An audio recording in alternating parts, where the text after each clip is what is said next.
Hi mga madamdamin, ngayong araw na ito ay magre-rebond po tayo ng napakakapal na hibla ng buhok at the same time natural ang pagkakulot ng kanyang buhok. Virgin po ang kanyang buhok kaya first time po niyang makakatikim ng rebond at pinag-isipan po niya ng 10 beses at 10 beses ko rin pong inulit sa kanya kung sigurado na po siyang magpapariband dahil nga po yung kanyang kulot na buhok ay pinanghihinayangan ko rin po. Kasi kung hahaba ang buhok po niya, napakaganda po ng pagkakakulot niya.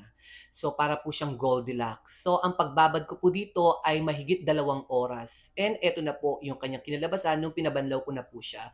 So, umulpa na po yung pagkapansit kanton niya. And diretso na po tayo sa pagpaplansya. Kailangan po paper thin yung pagpaplansya para pulidong-pulido at plakadong-plakado ang final result ng buhok ng batang ito. And take note, bata pa lamang po ang client po namin, 14 years old. And eto na po, after plancha, neutralizer, 30 minutes binabad, and pinawash na po natin, at in-apply na po natin yung cysteine straightening, at ibabad po natin ito ng 30 minutes. After 30 minutes, banlaw ulit.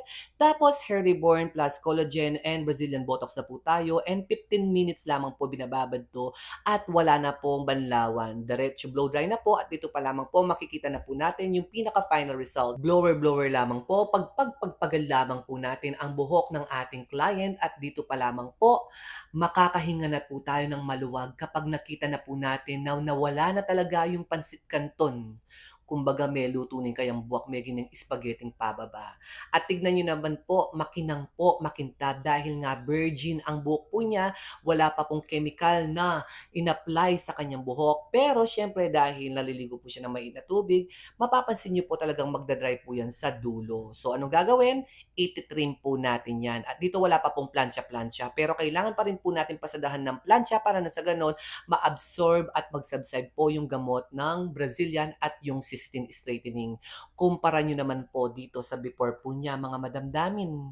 Doon pa lamang po sa wala pang pagpaplansya ay talagang napakalaking improvement na po ng buhok ng batang ito. At sa mga nagtatanong po, sa mga madamdamin po natin dyan, kung pwede na po bang iriban ang mga bata, yes na yes po, pwede naman po. Lalo na kung ganito po yung hair po ng anak nyo po.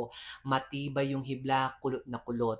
Kaya naman po sa mga madamdamin natin na gustong ipariban ang kanilang mga bata, o PM lamang po kayo sa FB page po namin, Regine Bernardo Beauty Salon, para nang sa ganun po, mabook po namin kayo dahil by appointment po tayo, lalo na pag-reband po dahil mahaba-habang oras po ito.